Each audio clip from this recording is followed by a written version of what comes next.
A Ermida de Nossa Senhora do Ó, de Joaquim Manuel de Macedo, voz Iba Mendes.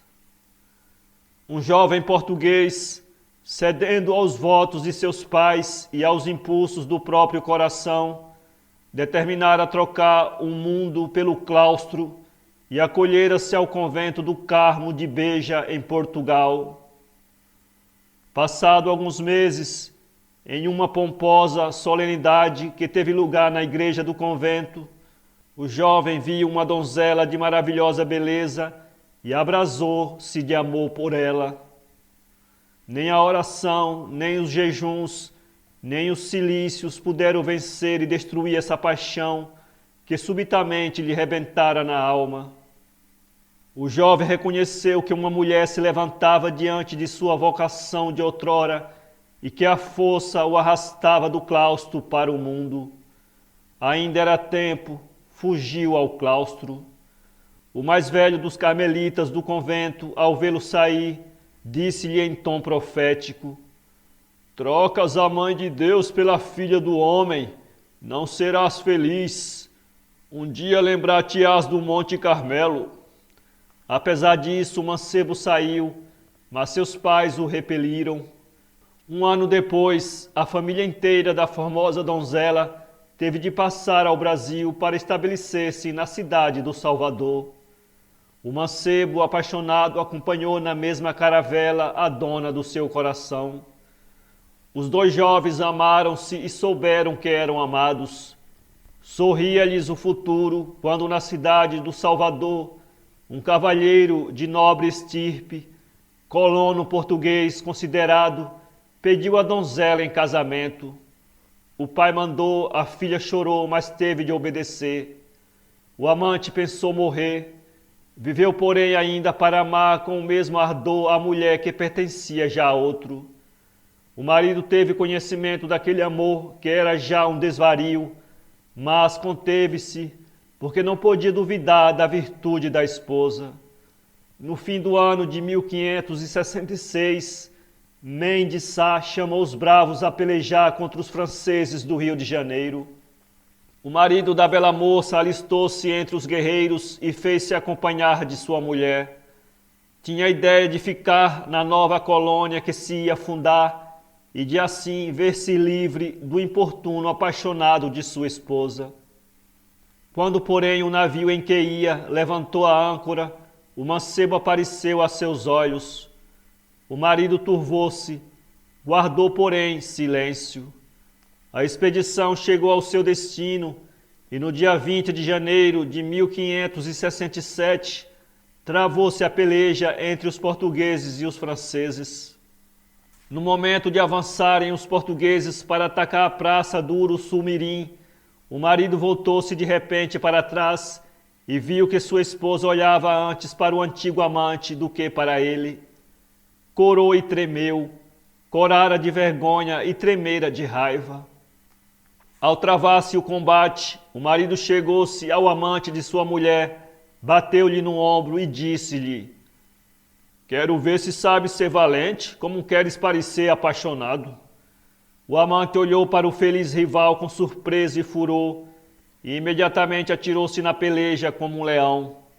O marido tivera um mau pensamento, excitando o amante a procurar a morte dos bravos.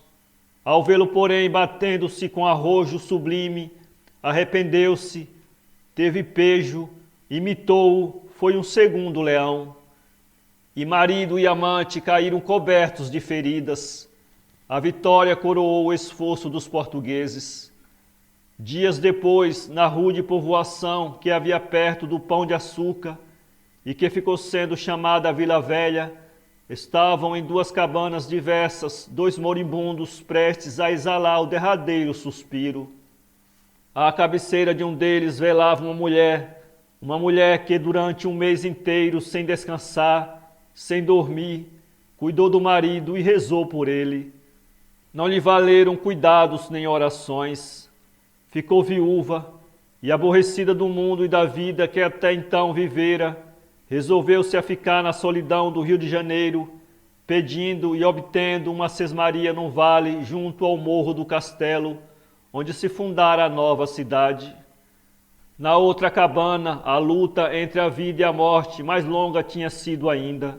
Um pobre mancebo sem mãe, sem esposa, sem irmã que olhasse para ele, esteve suspenso entre a eternidade e o mundo, sem consciência do que sofria, delirante ou sem voz, e enfim abandonado pelo próprio prático que alguns remédios lhe aplicava.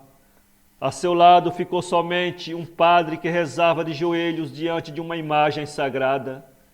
Ao amanhecer o dia em que se contava que expirasse, o mancebo abriu os olhos e falou. Não delirava, tinha passado a febre, estava salvo.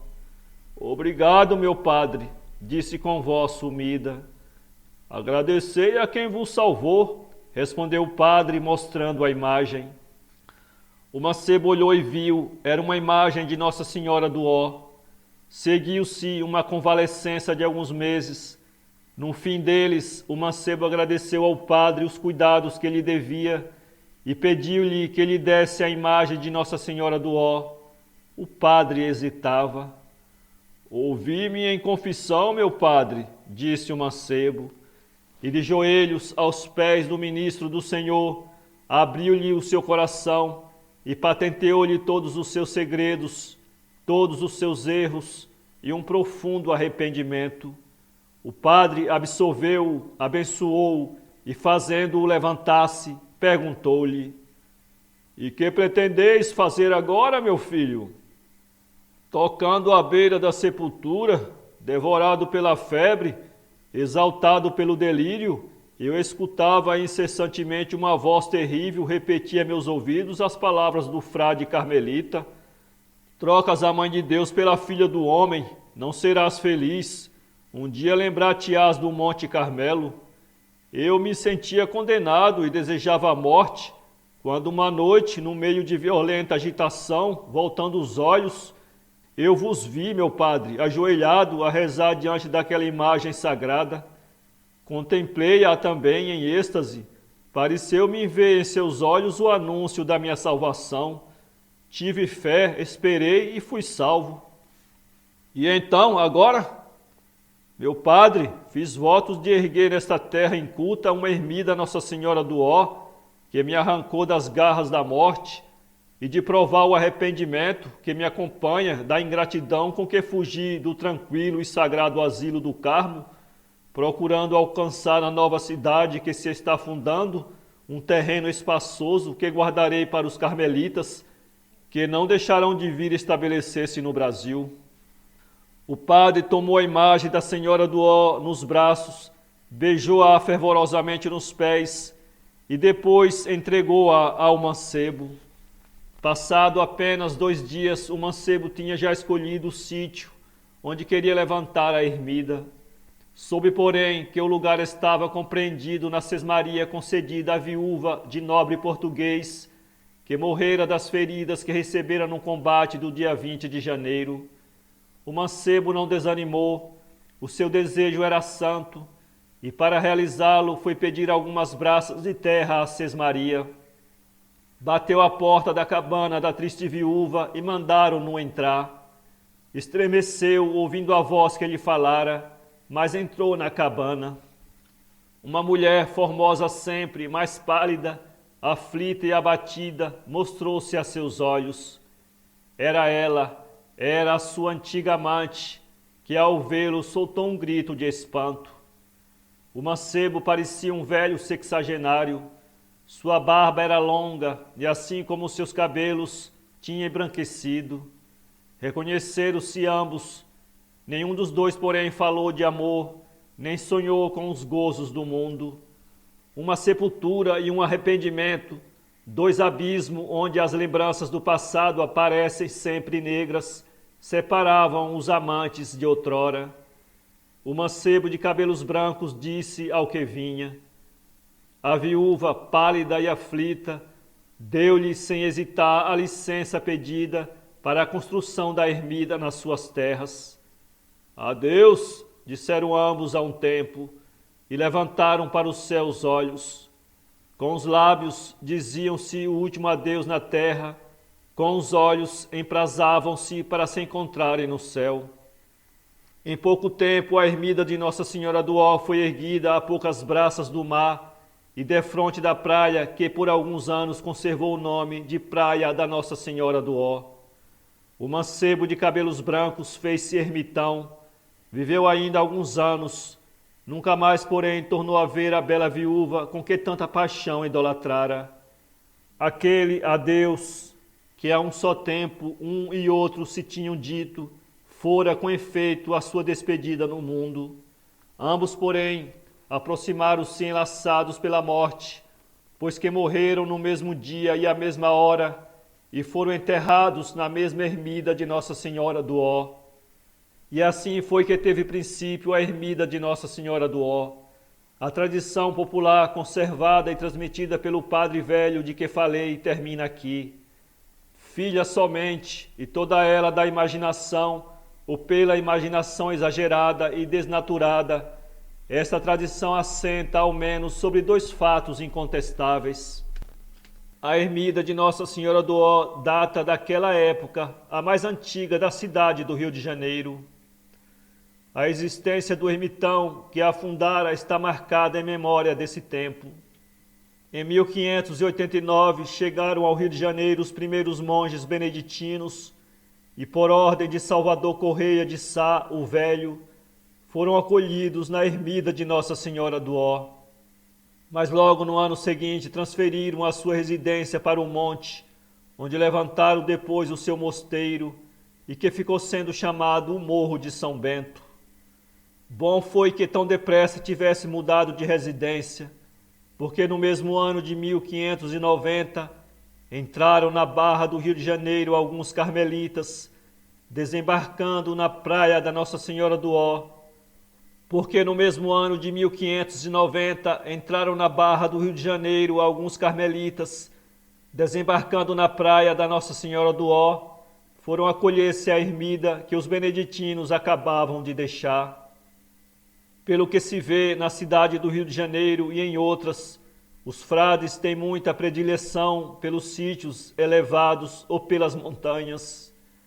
Dizia que, muito aborrecido das coisas da terra, procuro assim colocar-se mais afastado dos homens, entre o mundo e o céu.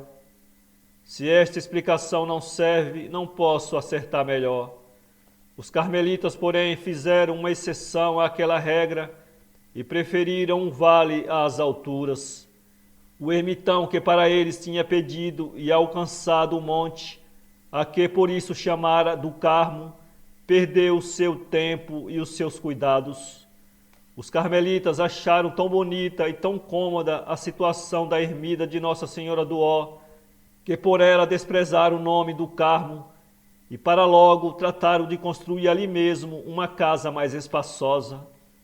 Ganharam com essa resolução principalmente os frades menores da Ordem de São Francisco, que em 1607 tomaram para si o monte, que, mudando de donos, mudou também de nome e começou a chamar-se Morro de Santo Antônio. Mas a ermida de Nossa Senhora do Ó, apesar das obras com que fora aumentada, estava ainda longe de oferecer as proporções de um convento. Em regra geral, os frades gostam muito do seu cômodo e os carmelitas parecem-se nesse ponto com todos os outros das diversas ordens. Assim, pois, determinaram os frades do Carmo construir um edifício digno deles e em pouco tempo e com insignificante dispêndio, viu-se olhando para o mar uma espaçosa casa com 2 andares de dormitórios, tendo cada um deles 13 janelas rasgadas. Os bons frades tiveram, ou de graça ou por módico preço, quanto lhes era preciso para tão grande obra. A madeira sobrava, a pedra nada custou, porque os carmelitas a mandaram tirar das enxadas, cuja pedreira lhes fora doada. A mão de obra era para alguns sobejamente paga com uma bênção daqueles religiosos, e para os outros um serviço que por fraco estipêndio se prestava então. E além de todas estas facilidades, vinha ainda o recurso das esmolas e dos donativos dos fiéis, que não importava menos. A obra concluiu-se, mas ou porque na execução dela se abalassem as paredes da ermida contígua, ou porque construída esta em terreno pouco sólido, não pudesse ter longa duração, certo é que não muito depois sobreveio uma horrível catástrofe que teve consequências funestas. Um dia celebravam os carmelitas uma solenidade religiosa e a ermida estava cheia de devotos, e eis que de repente estala o teto que as paredes abandonam, e estas e aquele caem, abatem e esmagam um crescido número de indivíduos. Este fatal acontecimento explicava-se fácil e satisfatoriamente por alguma das duas hipóteses que há pouco estabelecidas. O povo, porém, que é poeta, embora não escreva linhas medidas, prefere quase sempre o sobrenatural ao real, e em matéria de explicações, costuma pedi-la antes à imaginação do que à razão. Um do povo inventou ou sonhou, alguns aperfeiçoaram o invento ou o sonho, e muitos acreditaram ou foram transmitindo de pais a filhos e de filhos a netos uma segunda tradição a respeito da ermida de Nossa Senhora do Ó. Eis aqui pouco mais ou menos o que diz a tradição popular. O ermitão que levantara aquela igrejinha e a triste viúva que doara o terreno descansavam desde 6 anos em suas sepulturas no seio dela, mas suas almas, penando ainda no mundo, velavam a horas mortas da noite à porta da ermida. O ermitão e a viúva, como se ajustados estivessem para deixar iguais disposições, tinham recomendado em seus testamentos que durante 7 anos, no aniversário de sua morte, se acendesse uma vela em suas sepulturas e se dissessem 3 missas por suas almas. 6 anos haviam já passado. Os carmelitas faziam construir com ardor e esmero o seu convento, que estava a ponto de terminar-se, e, no entanto, pretendiam alguns homens das vizinhanças que à meia-noite ouviam-se ali gemidos pungentes, e diziam que eram as almas do ermitão e da viúva que se lamentavam, sem dúvida, que os frades que cuidavam tanto em preparar a excelente casa para a sua vivenda esquecessem o teto sagrado, a ermida que ameaçava a ruína. Aqueles gemidos eram lúgubres presságios. Sinistras previsões eram murmuradas a medo por alguns, e uma boa velha que passava por viver vida santa afirmava tremendo que não tinha ainda acontecido uma grande desgraça na ermida, porque a Senhora do Ó esperava primeiro ver passar o 7º aniversário da morte do ermitão e da viúva. E o dia daquele 7º aniversário chegou, e aconteceu que também nesse dia teve de celebrar-se uma solenidade pomposa na ermida. A festa não impediu que se acendesse uma vela sobre a sepultura do ermitão e outra sobre a sepultura da viúva, que eram na nave da ermida. As missas, porém, que deviam ser não menos de 6, tiveram de ser ditas em um altar que havia no consistório da pequena igreja. A festa começara, as missas continuavam e as velas ardiam. Enfim, a 6ª, a derradeira missa chegou ao seu termo, e quando no altar do consistório o celebrante pronunciou a última palavra, na nave da capela apagaram-se de repente por si mesmas as velas das sepulturas, e imediatamente a ermida abateu e desabaram todas as suas paredes. Aqui termina a tradição que julguei não dever desprezar, embora seja eu o primeiro a negar-lhe crédito.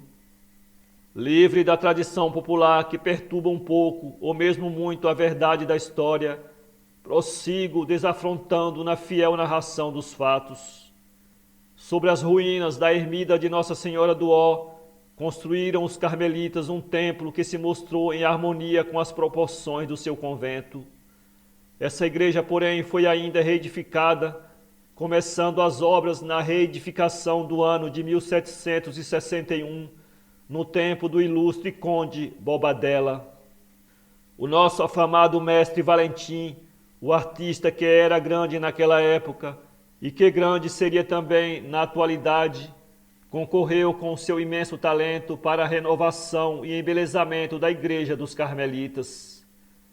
É justo não esquecer que nenhuma destas mudanças e construções fez-se por de lado a antiga devoção de Nossa Senhora do Ó, que, aliás, continuou sempre a ser profundamente venerada na Igreja que substituíra a sua ermida. Para ler esse conto, acesse www.poeteiro.com